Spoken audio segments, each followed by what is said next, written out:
Oh, that's a photo. Taking one. Just took a photo.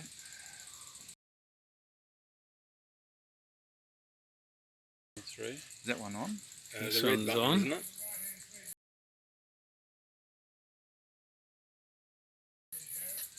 And this one's on. Oh, hang on. So you took a photo then? Just took a photo.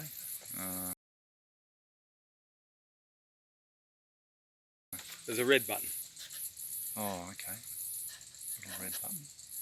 Oh, that looks... turn the light off. Yeah, turn the light off. That'll be flat. Where is it? Gee, better stop these. Give us a look.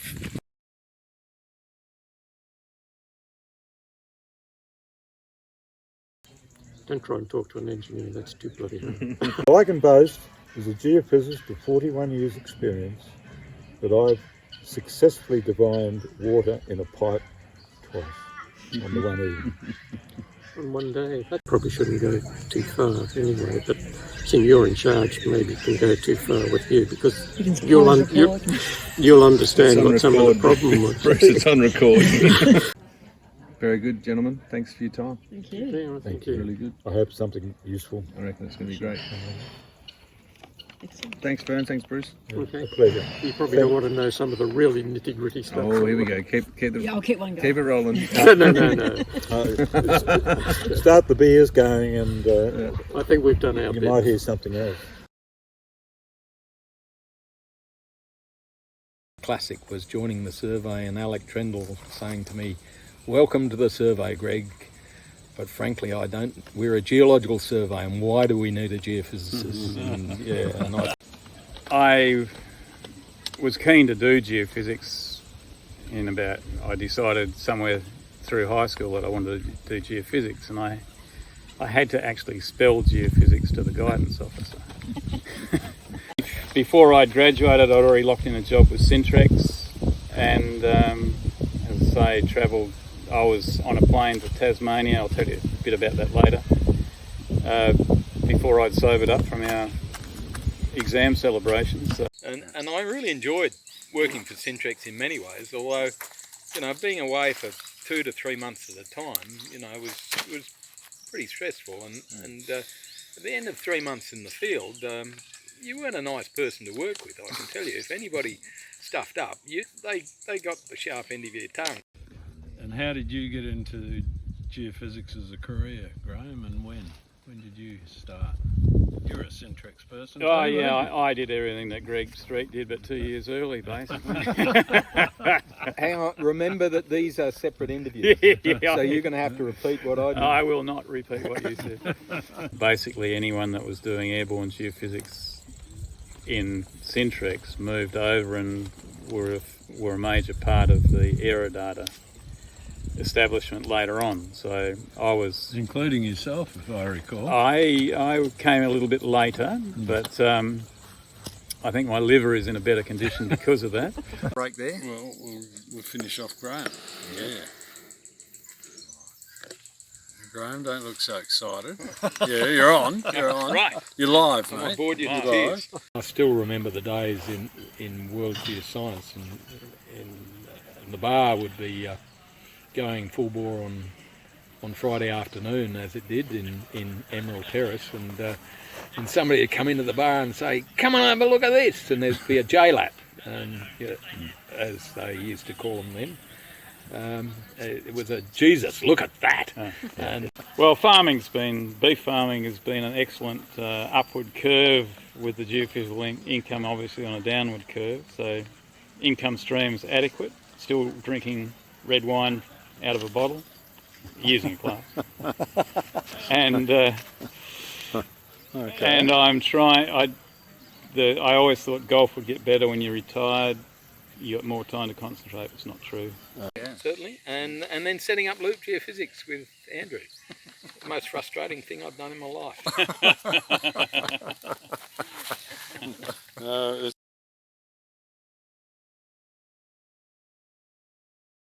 I was the only person in Western mining who could fly for 6 hours in the heat, about 20 metres off the dirt, and not throw up. Actually, I was lucky to do honours because, I did my third year and got all the points for all the units, and that was fine. but I failed one unit. And it was kind of a deliberate thing. I just couldn't be bothered. It clashed with cricket practice or some bloody thing. And it was this really dumb subject called potential field theory. And there's other stories that ASEG don't want to know about that, but I just didn't go to lectures. And I had one of my cricket mates had done the unit the year before, so he gave me his notes, and I thought I'll just read these the night before. And then I read them the night before. Oh, there's no point in going to the thing. So I taught myself PC language through internet share trading. I used Excel to see exactly how much I was losing. So half of my working year is available if you want it. And Bill said, so that'll be 183 days. And I said, no, Bill, that'll be maybe 100 days. Welcome back to consulting. And that's, Drewy, it's very, very, very bad manners to come here empty-handed. Hello. Oh, you need a beer? Mine's a. You Cooper? Mine- Okay, mine's I'll not go and bad. get you one. Don? Don? I'm good, thanks. You sure? Yep.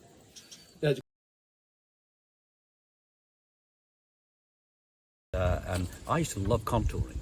It was therapeutic, and I used to love putting the contours together. But now you don't have to do it. Friday afternoon we'd do contouring, and then we'd have to fix it again Monday morning. Oh yeah, that's standard. Not anymore. And I was on a plane going back into Myanmar, and the plane got hijacked. And I was given the letter of ransom by the hijackers, and they took us to Dhaka in Bangladesh.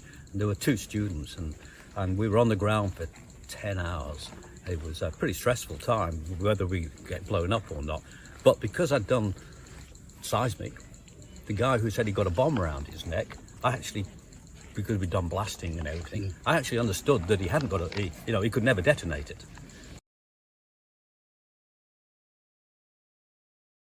That was good. That does look very good.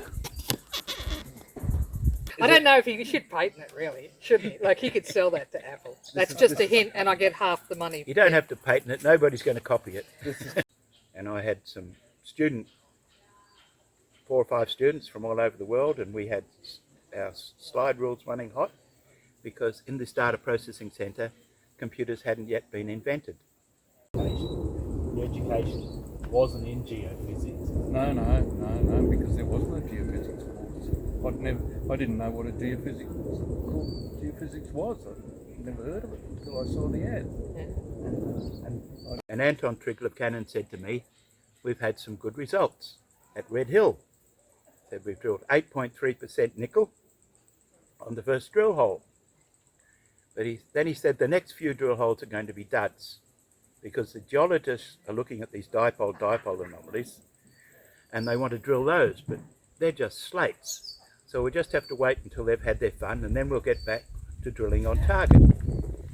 So I asked for a good accountant, and one was recommended, his name was Kim Stedman, a very creative accountant. I said I wanted a creative accountant, and I got one. So I went to see Kim, and I took my 18-column cash book and said, look, I can't make this balance.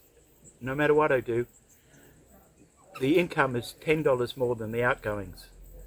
He said, is that all?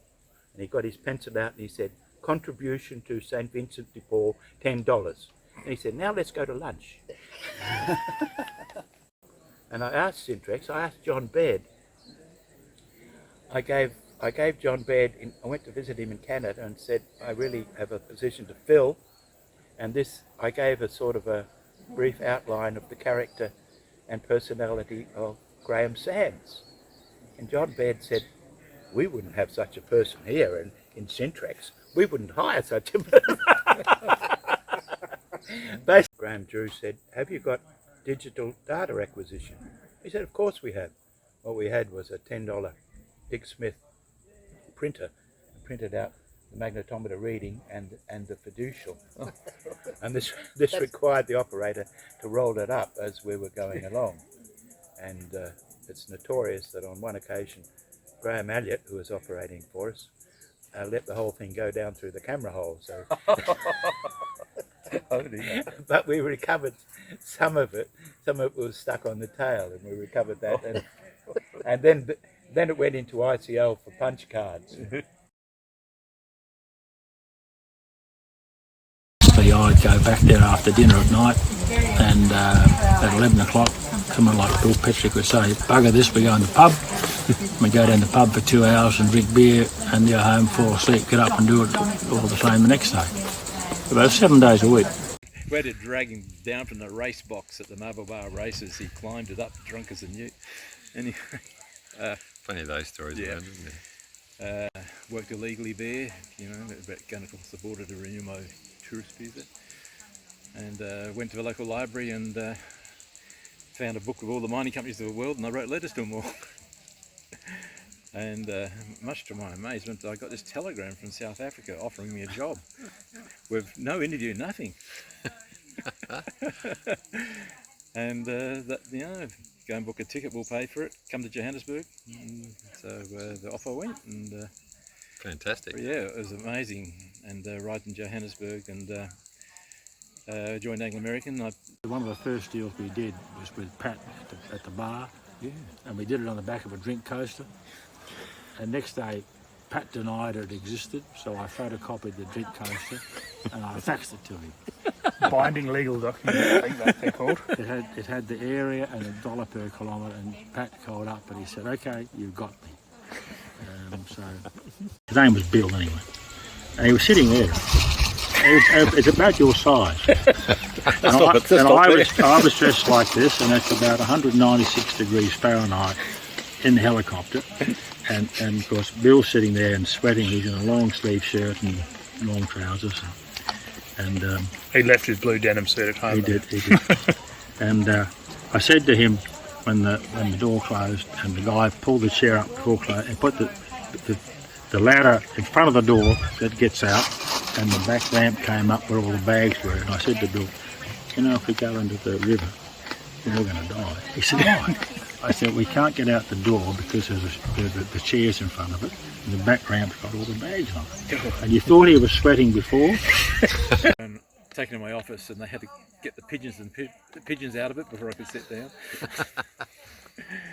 And so I'd done schoolboy French, you know. Well, I'd actually done 5 years of French, so my vocabulary wasn't bad, but speaking it was pretty terrible.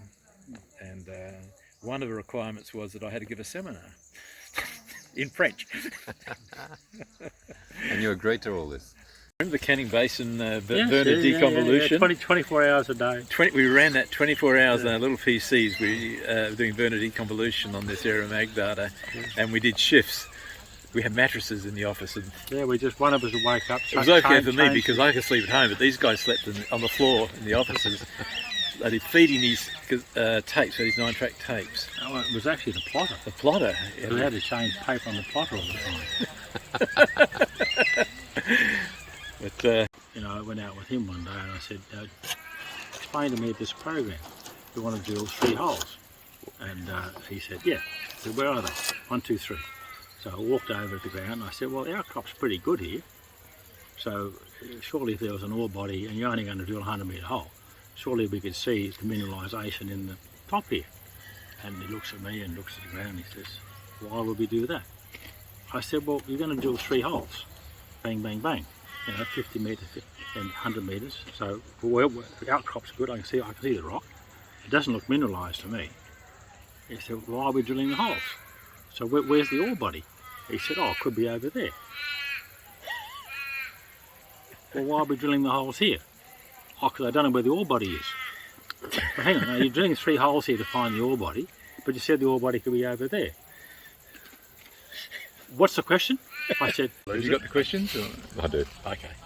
I've got a sausage in my mouth. Edit that out. Thank you, guys. Thank you. Thank you, guys. That was amazing, guys. Thanks very much. Super interesting. Yes. Hope you guys have enjoyed it too. Yeah. We've certainly learned a bit. Oh, good. Yeah. There's a lot of history between everybody here. Yeah, it's great, isn't it? Yeah. So good to get this done. Look forward to the final product. Yeah, but good luck with that's got a bit of work. Good luck for the editing. Yeah, good luck. I'm not involved. Let's go and have some dinner. Yeah. All right, that was good.